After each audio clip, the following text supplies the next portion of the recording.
భారతదేశపు మహాగ్రంథాలు, కావ్యాల సంపూర్ణ సంకలనం. సబ్స్క్రైబ్ చేయండి తిలక్. అందుకే తమ నేత్రాలలో ఒక వింత తేజస్సు గోచరిస్తోంది. అది చూసిన వెంటనే తమకు నమస్కరించాలని తోచింది. పైగా ఒక నిజమైన బ్రాహ్మణుని ఆశీర్వాదాన్ని అందుకునే అదృష్టాన్ని వదులుకోవచ్చా?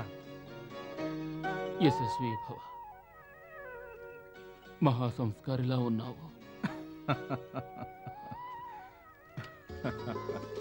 క్షమించండి మహాత్మా, తమరు ఎక్కడి నుంచి వస్తున్నారు? ఇప్పుడు ఎక్కడికి వెళ్తున్నారు? తమ యొక్క నామధేయం ఏమిటి? నా నామధేయం సుధాముడు. మరి ఒంటరిగా ఈ కారడవిలో ఇన్ని గాయాలతో ప్రయాణం చేస్తున్నారే? ఇక ఆ బాధ ఉండదులే. నీ మధురమైన వేణుగానం వినగానే నా గాయాలన్నీ దూరం అయిపోయాయి. ఆ శ్రీకృష్ణుడే గుర్తొచ్చాడు.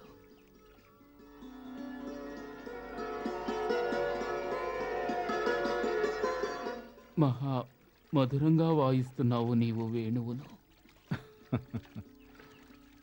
మాధవుడి వేణుగానంలా ఉంది. ఈ స్వరాన్ని ఎవరి దగ్గర నేర్చుకున్నావు చెప్పు. ఈ స్వరాన్ని కృష్ణుల వారి వద్ద నుంచి నేర్చుకున్నాను. తమరు కూడా చూస్తుంటే ఆ కృష్ణుల వారి భక్తుల్లానే కనిపిస్తున్నారే. జై శ్రీకృష్ణ, జై శ్రీకృష్ణ. ఆ శ్రీకృష్ణుడు నాకు భగవంతుడు, పరమ మిత్రుడు కూడాను.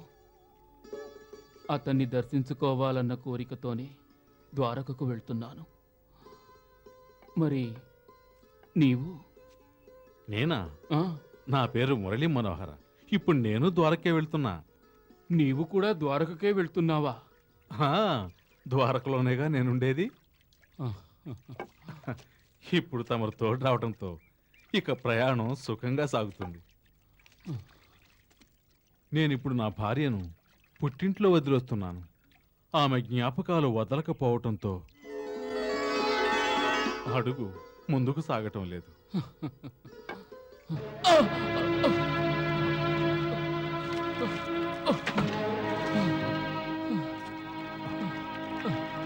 భలేవాడివే, అడుగు తీసి అడుగు వేయుటకు. నాకు కష్టంగా ఉంటుంది కానీ నీకెందుకు కష్టంగా ఉంటుంది? నీవు నవయువకుడివి కదా.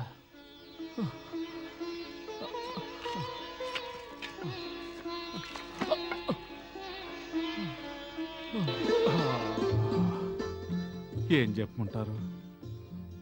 ఈ యవ్వనం ఉందే, అన్ని కష్టాల కంటే అతి కష్టమైంది. ఒంటరితనాన్ని భరించలేకుండా ఉన్నాను.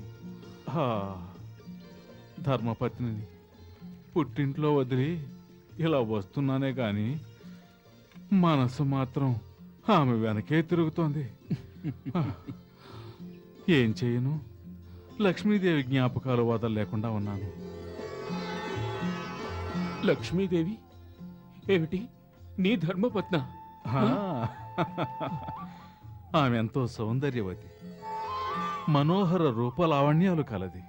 ఆమె జ్ఞాపకాలతో అప్పుడప్పుడు వేణు వాయిస్తుంటాను, అప్పుడప్పుడు పాడుతుంటాను. విప్రోత్తమ, తమ భార్య జ్ఞాపకం వచ్చి ఎప్పుడు పాటలు పాడుకోరా? లేదు లేదు, నాకు అలాంటి అలవాటు లేదు. ఎప్పుడూ భగవంతుడినే స్తుతిస్తూ ఉంటాను. శ్రీకృష్ణ శ్రీకృష్ణ శ్రీకృష్ణ. మరి ఆమె ఎడబాటు మీకు విరహాన్ని కలిగించదా? నిజం చెప్పండి, అవునా కాదా? చూడండి మిత్రమా, ఒక మిత్రునితో అబద్ధాలు ఆడకూడదు. చెప్పండి, అవునా కాదా? నీవు మహా విచిత్రమైన వాడివిలా ఉన్నావు.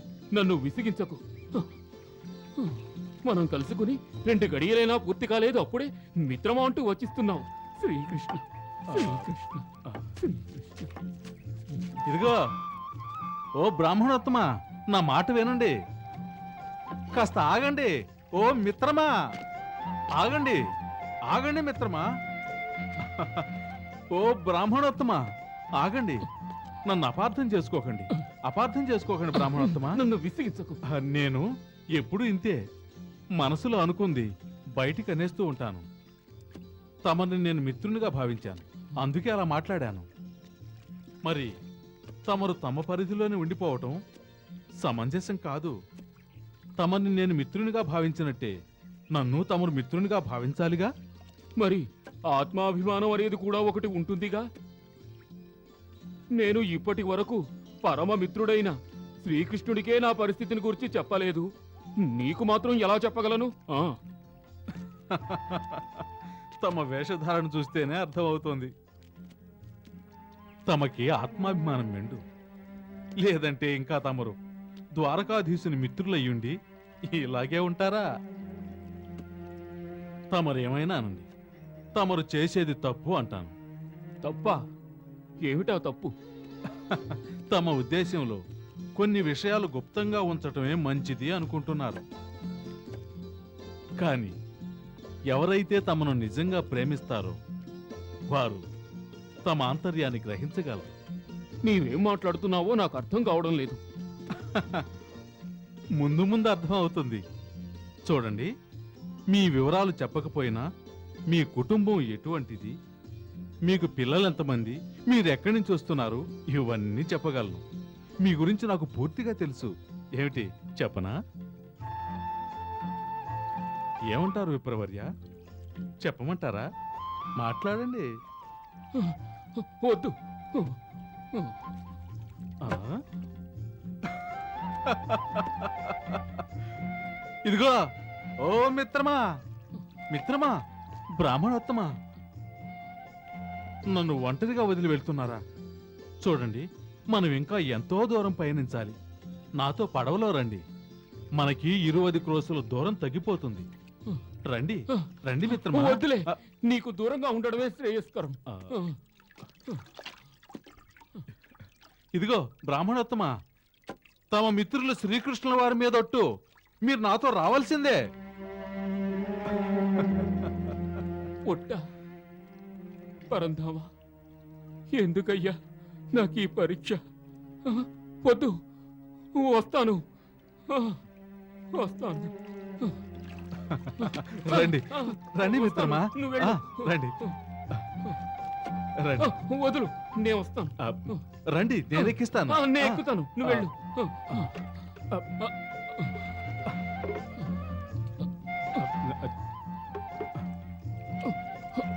నెమ్మదిగా.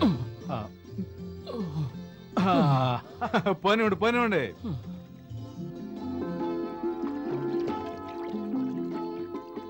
భలేవాడివే, నీవు నన్ను వదిలేటట్టు కనిపించడం లేదు. ఎలా వదులుతాను మిత్రమా? మా గురువు గారు ఏం చెప్పారో తెలుసా? జీవనయాత్రలో ఎప్పుడైనా ఎవరైనా మంచి తోడు దొరికితే వారితో కలిసి ఉండటమే మంచిదన్నారు. నిన్ను చూస్తే భయం వేస్తోంది. భయమా? నీవు తప్పకుండా వేషగాడి ఉంటావు. వేషగాడినా? లేదు మిత్రమా, నేను మీతో కలిసి రావటానికి కారణం ఒకటే. బహు దూర ప్రయాణం కదా, మీతో కలిసి వస్తే యాత్ర సులభం అవుతుందని. లేదంటే లక్ష్మీదేవి యొక్క ఊసులు మళ్ళీ నన్ను ముసురుకుంటాయి. అందుకే మీరు లేకుంటే అడుగు ముందుకు పడదు, నేను ద్వారకకు వెళ్ళలేను. నీవు నాతో పాటు వస్తే నా యాత్ర మహా కఠినం అవుతుంది. పరంధాముని యందు మనసును లగ్నపరచలేను. నీవు తప్పక నా ధ్యానాన్ని భంగం చేస్తావు. ఆహాహా, విప్రోత్తమా, తమరు పరంధాముని ఎందే లగ్నం కండి, మీకెలాంటి భంగం కలిగించను. నా ప్రియపత్ని లక్ష్మీదేవి యందు నా మనసు లగ్నం చేసుకుంటాను. ఓరి పిచ్చివాడా, భార్యను గూర్చి ఆలోచనలు విడనాడి భగవంతుని హృదయంలో ధ్యానించు, నీ జీవితం సఫలమవుతుంది. భార్య లభించలేదంటే ఇక జీవితానికి అర్థమే ఉంటుంది. ఓహో బ్రాహ్మణోత్తమ, కృపతో తమరు నన్ను వదిలిపెట్టండి. తమరు తమ ప్రభువును భక్తితో ధ్యానించండి. నేను మీకు అడ్రాను. నా పాటికి నేను ప్రేమ గీతాలు పాడుకుంటూ ఉంటాను. నాకు మీరు అడ్రాకూడదు. సరే సరే, నీ ఇష్టానుసారమే కానివ్వు. మరి నా ధ్యానానికి భంగం కలిగించకు. మరి కాలేసి ఎందుకు? తమ పని తమరు కానివ్వండి, నా పని నేను కానిస్తాను. వదలవయ్యా, నీ గోల ఇక చాలించి విశ్రాంతికి కావలసిన ఏర్పాట్లను చూడు. దగ్గరలో ఏదైనా ఊరుంటే చూడు, అక్కడికి వెళదాం. బాగుంది. ఇప్పుడు నేను ఊరెక్కడిదాను? అరే అటు చూడండి, అది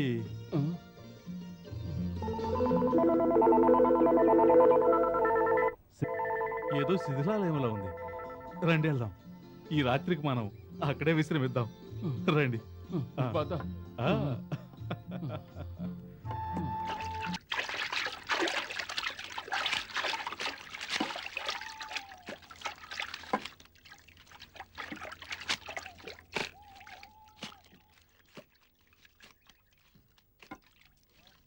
ఆహా, ఎంత రమణీయమైన చోటు దొరికింది. ఆహా.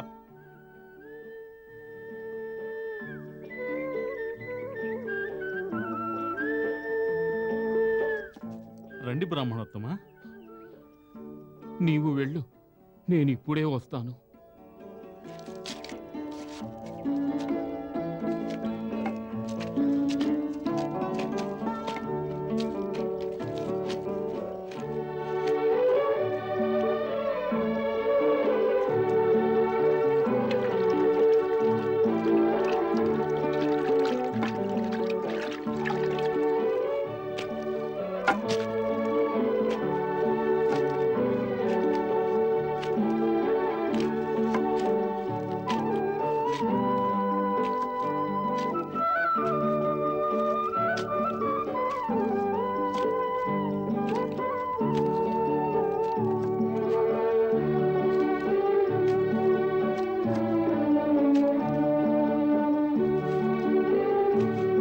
జై శ్రీకృష్ణ.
మురళి మనోహర, మురళి మనోహర, మురళి మనోహర.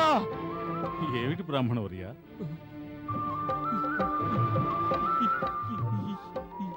ఇది ఏమిటి? ఇదేమిటి? ఇదా? ఇది నాకు లక్ష్మీదేవి ఇచ్చిందిలే. కాదు, సర్పం. సర్పం?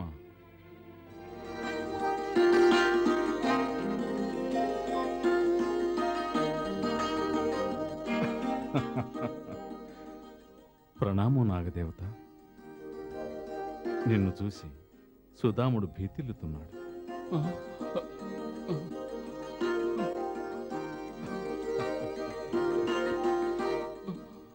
వెళ్ళిరా నాగదేవత.